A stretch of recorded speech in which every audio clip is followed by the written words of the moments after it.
धनतेरस पर दीपदान कैसे करें? दीपदान करने के नियम क्या है? दीपदान करने के फायदे क्या है?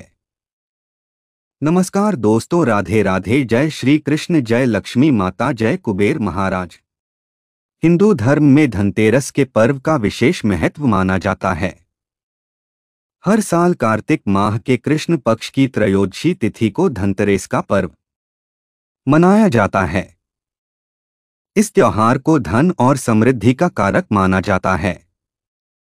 धनतेरस के दिन जहां भगवान श्री गणेश, माता लक्ष्मी और भगवान धन्वंतरी की पूजा का विधान है, वहीं यमराज की पूजा का भी विशेष नियम है। लेकिन क्या आप जानते हैं कि धनतेरस के दिन यमराज की पूजा क्यों की जाती है और इसकी शुरुआत कैसे हुई, और यम देवता यानी कि यमराज के लिए किए जाने वाले दीपदान का नियम क्या है? दीपदान करने का फायदा क्या है? अगर नहीं जानते हैं तो आज इस वीडियो के माध्यम से मैं आप सभी को बताऊंगा कि दीपदान क्या होता है, धनतेरस पर दीपदान कैसे करें, दीपदान करने के क्या नियम हैं और धनतेरस पर दीपदान करने से क्या होता है। लेकिन उससे पहले अगर आप भी चाहते हैं कि माता लक्ष्मी जी और धन के देवता कुबेर महाराज का आशीर्वाद आप पर और आपके परिवार पर सदैव बना रहे, तो इस वीडियो को लाइक करें और चैनल को सब्सक्राइब कर ले और कमेंट बॉक्स में सच्चे दिल से जय लक्ष्मी माता, जय कुबेर महाराज लिखकर अपनी हाजिरी जरूर लगाएं। हिंदू धर्म में कार्तिक मास को चतुर्मास का अंतिम मास माना जाता है और इस महीने का शास्त्रों में खासा महत्व बताया गया है। इस माह में भजन, पूजन और दान पुण्य के साथ दीपदान का खास महत्व माना गया है।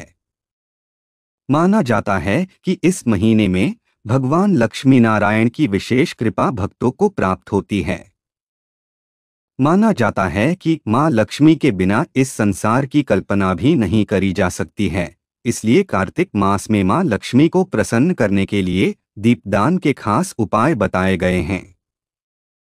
धनतेरस के दिन माता लक्ष्मी, भगवान गणेश जी, भगवान धन्वंतरी और कुबेर देवता की विशेष पूजा अर्चना करने का विधान है। दोस्तों, आपको बता दें कि धनतेरस के दिन से ही दिवाली के पर्व की शुरुआत होती है और दीपावली का पर्व 5 दिनों का होता है, जो कि धनतेरस से लेकर भैया दूज तक चलता है। फिर भैया दूज के दिन दीपावली के पर्व का समापन हो जाता है। धनतेरस के दिन आयुर्वेदिक चिकित्सा पद्धति के जनक भगवान धन्वंतरी के साथ माता लक्ष्मी और कुबेर देवता की पूजा अर्चना की जाती है और इस त्योहार के अगले दिन छोटी दिवाली या नरक चतुर्दशी का पर्व मनाया जाता है।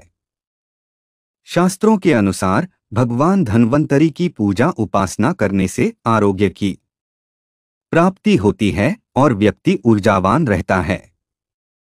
इसके अलावा भक्तों, आप सभी को बता दें कि इस साल 2024 में कार्तिक मास की त्रयोदशी तिथि का आरंभ 29 अक्टूबर मंगलवार सुबह 10:31 से होगा और त्रयोदशी तिथि का समापन 30 अक्टूबर बुधवार दोपहर 1:15 पर होगा।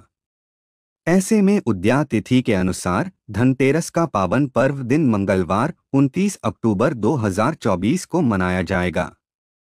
इसके अलावा दोस्तों, धनतेरस पर पूजा करने के शुभ मुहूर्त के बारे में बात करें तो 29 अक्टूबर को गोधूली काल शाम 6:31 से शुरू होकर रात 8:31 तक रहेगा। धनतेरस की पूजा के लिए आपको 1 घंटा 42 मिनट का समय मिलेगा। इस समय आप पूजा अर्चना कर सकते हैं। साथ ही दोस्तों, आप सभी को बता दें कि धनतेरस की पूजा हमेशा प्रदोष काल में की जाती है। भगवान धन्वंतरी की पूजा उपासना करने के साथ साथ दीपदान भी किया जाता है। साथ ही घर के मेन गेट, छत, नल के पास एक एक दीपक भी जलाया जाता है। घर के बाहर भी दक्षिण दिशा की ओर मुंह करके दीप जलाया जाता है। मान्यता है कि ऐसा करने से अकाल मृत्यु का भय नहीं रहता है। धार्मिक मान्यताओं के अनुसार धनतेरस यानी कार्तिक मास की त्रयोदशी तिथि को समुद्र मंथन के दौरान भगवान धन्वंतरी अमृत कलश लेकर प्रकट हुए थे। इस वजह से इस तिथि को धनतेरस या धनत्रयोदशी तिथि के नाम से जाना जाता है। मान्यताओं के अनुसार भगवान धन्वंतरी को भगवान विष्णु का ही अंशावतार माना जाता है। इस शुभ दिन पर भगवान धन्वंतरी के साथ विष्णु प्रिय माता लक्ष्मी, धन के देवता कुबेर और मृत्यु के देवता यमराज जी की पूजा का विधान है। भगवान धन्वंतरी जब समुद्र मंथन से प्रकट हुए थे, उनके हाथ में अमृत कलश होने की वजह से इस दिन बर्तन खरीदने की परंपरा है। धनतेरस का दिन खरीदारी करने के लिए सबसे उत्तम दिन माना जाता है। इसके अलावा कार्तिक मास में दीपदान करना बहुत ही शुभ फलदायी माना जाता है। माना जाता है कि कार्तिक माह में आकाशमंडल का सबसे बड़ा ग्रह माना जाने वाला सूर्य अपनी नीच राशि तुला में गमन करता है। इस वजह से वातावरण में अंधकार पाव पसारने लगता है। इसलिए इस पूरे मास में दीपक जलाने, जप, तप और दान व स्नान करने का विशेष महत्व माना गया है। अगर किसी विशेष कारण से कार्तिक में प्रत्येक दिन आप दीपदान करने में असमर्थ हैं, तो आप कार्तिक माह के 5 विशेष दिन पर दीपदान जरूर करना चाहिए। आइए जानते हैं कौन से हैं ये 5 दिन। धार्मिक मान्यताओं के अनुसार सभी स्नान पर्व और व्रत के समय दीपदान किया जाता है। नरक चतुर्दशी और यम द्वितीया के दिन भी दीपदान करने का विधान है। दीपावली, अमावस्या और पूर्णिमा के दिन भी दीपदान करने का अधिक महत्व बताया जाता है। पद्म पुराण के अनुसार उत्तराखंड में स्वयं महादेव अपने पुत्र कार्तिक को दीपावली, कार्तिक कृष्ण पक्ष के 5 दिन में दीपदान का विशेष महत्व बताते हैं। इसके अलावा शास्त्रों में वर्णित श्लोक के अनुसार कृष्ण पक्षे विशेषेण पुत्र पंचदिनानि च पुण्यानि तेषु यो दत्ते दीपं सोक्षय माप्नुयात्। कृष्ण पक्ष में रमा एकादशी से लेकर दीपावली तक 5 दिन बड़े पवित्र है। कहा जाता है उनमें जो भी दान किया जाता है वह सब अक्षय और संपूर्ण कामनाओं को पूर्ण करने वाला कहलाता है। आइए जानते हैं क्या है दीपदान। दीपक का दान करना या फिर दीप को जलाकर किसी स्थान पर रखने को दीपदान कहते हैं। इस दिन किसी मंदिर, धार्मिक स्थान या फिर नदी में आटे के दीपक जलाकर प्रवाहित किया जाता है और उसे दीपदान कहा जाता है। यह ईश्वर के सामने अपनी भक्ति से निवेदन करने का एक तरीका है। चलिए अब जानते हैं धनतेरस पर क्यों किया जाता है दीपदान। शास्त्रों और पुराणों में धनतेरस पर दीपदान करने के पीछे कई कथाएं बताई जाती हैं। दीपदान करने की परंपरा बहुत पुरानी है।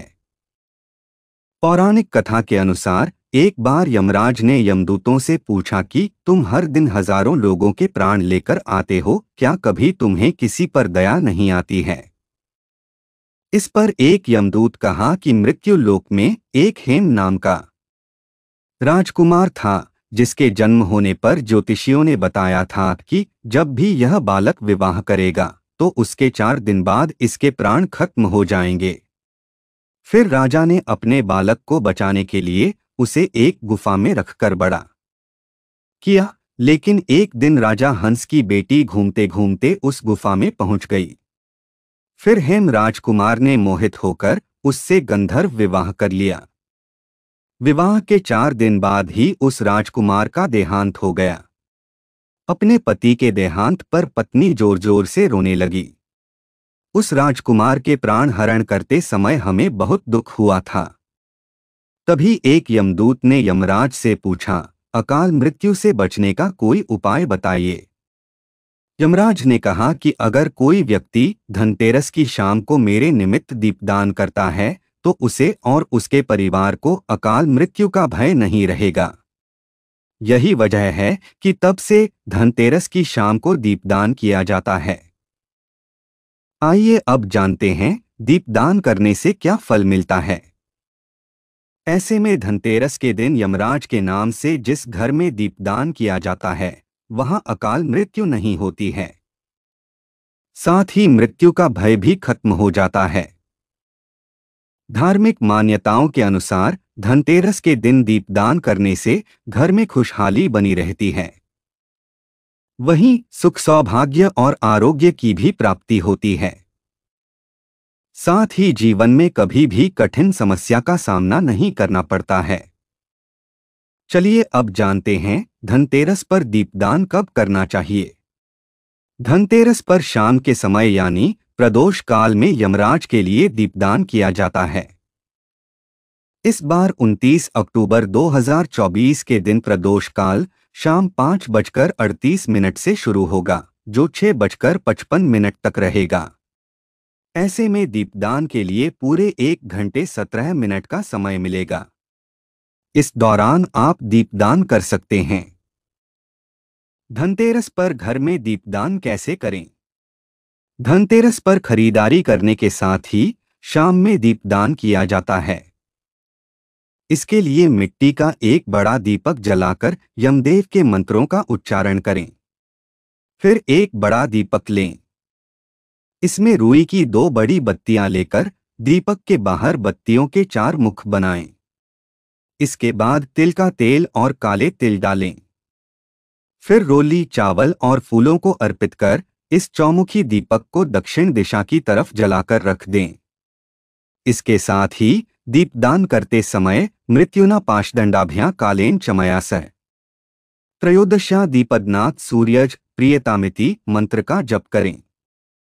तो प्रिय भक्तों, ये थी धनतेरस पर दीपदान करने की विधि।